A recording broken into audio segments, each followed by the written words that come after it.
Hello दोस्तों, मैं प्रदीप कुमार आप लोगों के लिए फिजिक्स के पार्ट 4 लेकर आया हूं। तो चलिए देखते हैं क्वेश्चन नंबर पहला को। तो क्वेश्चन नंबर पहला है कि निम्नलिखित में से किस को अभिसारी लेंस कहते हैं। ऑप्शन ए अवतल लेंस, ऑप्शन बी उत्तल लेंस, ऑप्शन सी अवतल दर्पण, ऑप्शन डी उत्तल दर्पण। तो इसका ऑप्शन दीजिए। तो इसका उत्तर हो जाएगा अवतल। देखिए पहले इसको समझ लीजिए। चलिए क्वेश्चन नंबर 1 की ओर देखते हैं। तो हम लोग पढ़ेंगे अभिसारी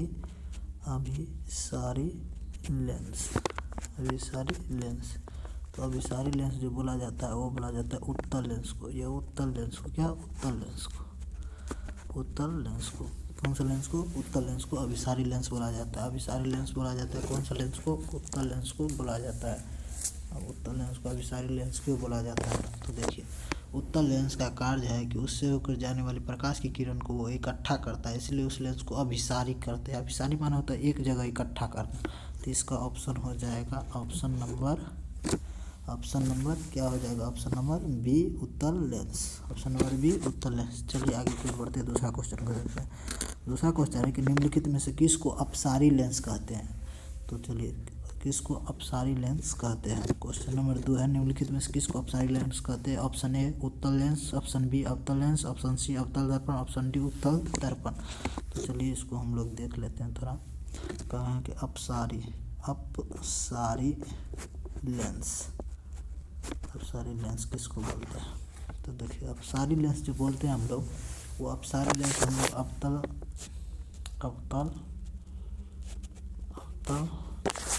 लेंस को बोलते हैं। किसको? अवतल लेंस को अपसारी लेंस बोला जाता है। किसको? अवतल लेंस को। अवतल लेंस का कार्य उससे होकर जाने वाले प्रकाश की किरण को फैला देना है, इसलिए इस लेंस को अपसारी लेंस कहा जाता है। अवतल लेंस को क्यों अपसारी लेंस बोला जाता है? तो अवतल लेंस का कार्य है कि उससे होकर जाने वाले प्रकाश की किरण को फैला देना, इसलिए इस लेंस को क्या कहते हैं? अपसारी लेंस कहते हैं। तो इसका ऑप्शन हो जाएगा ऑप्शन नंबर बी अवतल लेंस। चलिए आगे की ओर बढ़ते हैं, दूसरा क्वेश्चन को देखते हैं। क्वेश्चन नंबर 3 है कि अवतल लेंस को कहा जाता है concave lens, convex lens, converging lens, उपयुक्त में से कोई नहीं। देखिए, सबसे पहले चलिए इसको भी थोड़ा समझ लेते हैं। Converging, CONVERGING। कन्वर्जिंग का मतलब होता है, कन्वर्जिंग का मतलब क्या होता है? कन्वर्जिंग का मतलब होता है अभिसारी।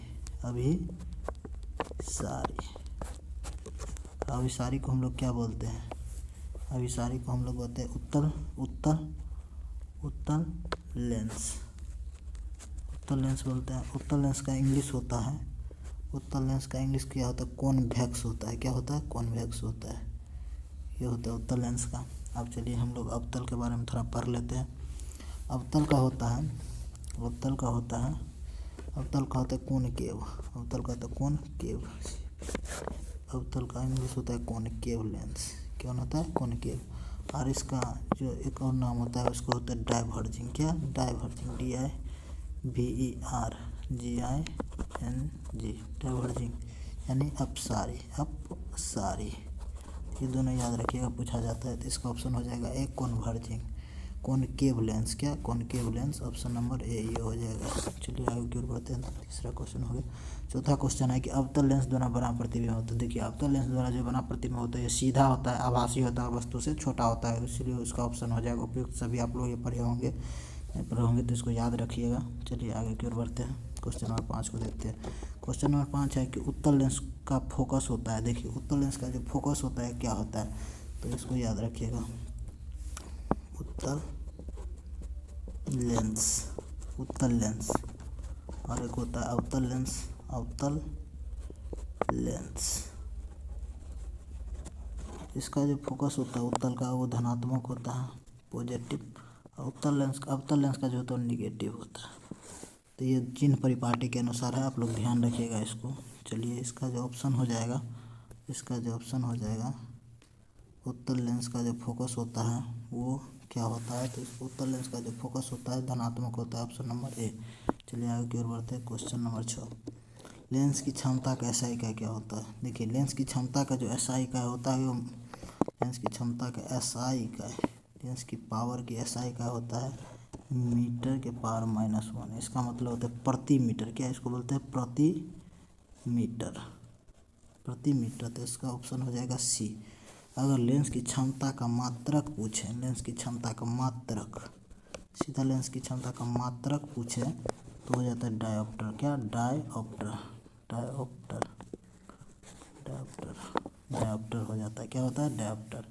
चलिए आगे की ओर बढ़ते हैं क्वेश्चन नंबर 7 में। क्वेश्चन नंबर 7 का तो लेंस की सूत्र क्या है? देखिए लेंस का सूत्र क्या होता है? लेंस का सूत्र होता है 1/v minus 1/u is equal to होता है 1/f। तो ये पहले v है, तब u है, तब f है। चलिए इसका ऑप्शन कौन सा हो जाएगा? इसका जो हो जाएगा, इसका लेंस की सूत्र कौन सा है? तो इसका ऑप्शन ए हो जाएगा।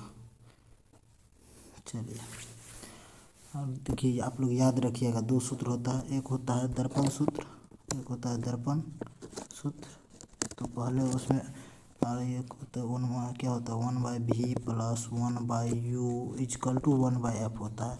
तो वहाँ पर देखिए पहले हम लोग दर्पण पढ़े थे, वहाँ पर प्लस, पहले प्लस होता है, तो इसीलिए पहले दर्पण में प्लस होगा। ठीक है, चलिए आगे को याद रखने के लिए। और फिर देखते हैं लेंस, अभी पढ़े हम लोग लेंस, तो लेंस में क्या है? माइनस है। क्या है? 1/v minus 1/e is equal to 1/f। तो बाद में माइनस होता है, तो इसीलिए लेंस के सूत्र में माइनस है। चलिए याद रखिएगा, इसका ऑप्शन ए हो जाए, 7 का ए। आगे बढ़ते हैं क्वेश्चन नंबर 8। क्वेश्चन नंबर 8 कर रहा है कि लेंस की फोकस दूरी 20 सेंटीमीटर है, इसकी क्षमता क्या होगा? तो देखिए लेंस का जो फोकस होता है, लेंस की फोकस, लेंस की जो फोकस होता है, लेंस की क्षमता, इसमें क्या दिया हुआ है? लेंस की फोकस दूरी दिया हुआ है 20 सेंटीमीटर, यानी एफ दिया हुआ है 20 सेंटीमीटर। लेकिन अवतल है, इसके लिए इसका क्या हो जाएगा? अवतल में क्या होता है? नेगेटिव होता है, तो नेगेटिव में 20 सेंटीमीटर, फोकस दूरी नेगेटिव होता है 20 सेंटीमीटर।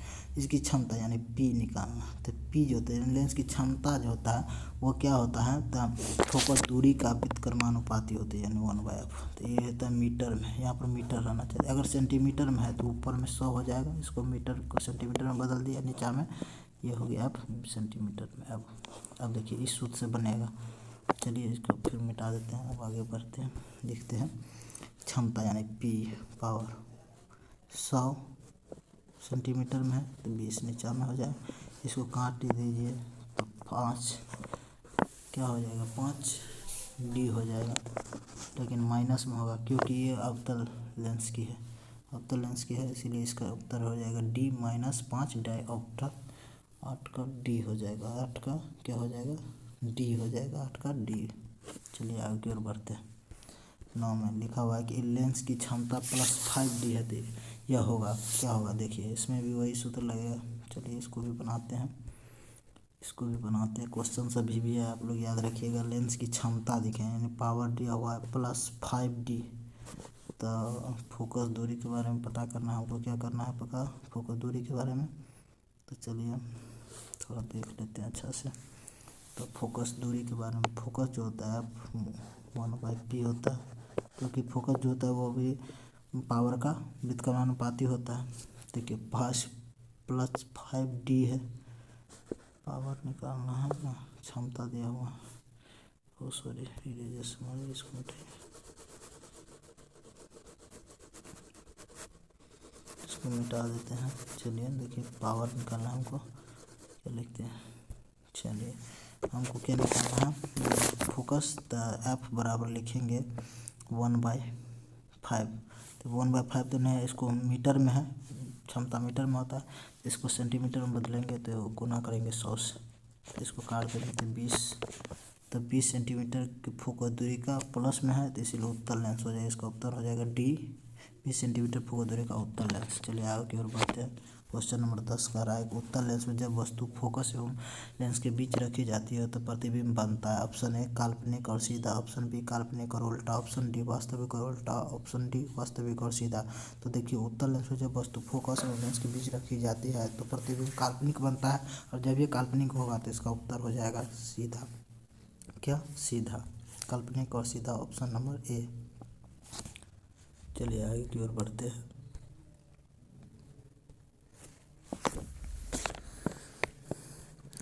क्वेश्चन नंबर 11 में है कि एक लेंस के डॉट डॉट से होकर गुजरने वाली प्रकाश की किरण बिना किसी विचलन के निकल जाती है। तो देखिए, जब प्रकाश की किरण प्रकाशीय केंद्र से होकर गुजरता है लेंस में तो वह बिना विचलन के सीधे निकल जाता है। Option number D. Question number 12 कह रहा है कि एक लेंस की शक्ति इसकी व्युत्क्रम होता है, फोकस दूरी का व्युत्क्रम होता है। किसका? फोकस दूरी का। लेंस की जो शक्ति होता है फोकस दूरी का व्युत्क्रम होना होता है, फोकस का नहीं होता है, फोकस दूरी का होता है। देखिए, लेंस की शक्ति P फोकस दूरी का व्युत्क्रमानुपाती होता है। किसका? ये फोकस दूरी, फोकस दूरी का, फोकस दूरी का ये मीटर में रहता है, याद रखिएगा। चलिए आगे फिर बढ़ते हैं। क्वेश्चन नंबर 13 क्वेश्चन की 13 कह रहा है कि जब आपतन कोण 0 डिग्री होता है अपवर्तन कोण होगा दोनों 0 डिग्री, अपवर्तन कोण भी 0 डिग्री होगा। आंसर याद रखिएगा 0 डिग्री। चलिए आगे फिर बढ़ते हैं। क्वेश्चन नंबर 14 कह रहा है कि एक लेंस जिसकी पावर +2D है तो उसकी फोकस दूरी क्या होगा। अभी ये पढ़े थे इसी टाइप के क्वेश्चन। चलिए देखते हैं कि पावर है, पावर दिया हुआ है +2D, तो फोकस यानी फोकस F निकालना है तो 1/2D हो जाएगा। डी में देखिए इसमें नहीं है, इसको मीटर में बदल देते हैं तो 100 से गुना, मीटर को सेंटीमीटर में बदल 100 से गुना काट देते हैं तो 50, 21 में निकला सेंटीमीटर में। दिया हुआ है ऑप्शन डी, 14 का डी हो जाएगा। चलिए आगे की ओर बढ़ते हैं। क्या उत्तल लेंस के नाभिकीय लंबाई होता है। देखिए, नाभिकीय लंबाई का मतलब होता है, चलिए देख लेते हैं। नाभिकीय लंबाई का मतलब होता है, नाभिकीय लंबाई का जो मतलब होता है, ये नाभिकीय लंबाई का मतलब होता है फोकस दूरी। क्या? फोकस दूरी, फोकस दूरी होता है, फोकस दूरी। नाभिकीय लंबाई का मतलब क्या होता है? फोकस दूरी। तो अवतल लेंस का जो फोकस दूरी होता है क्या होता है? निगेटिव होता है। क्या होता है? निगेटिव होता है। चलिए इसका ऑप्शन नंबर बी हो जाएगा। चलिए सही है, इसका ऑप्शन हो जाएगा। चलिए हम लोग 15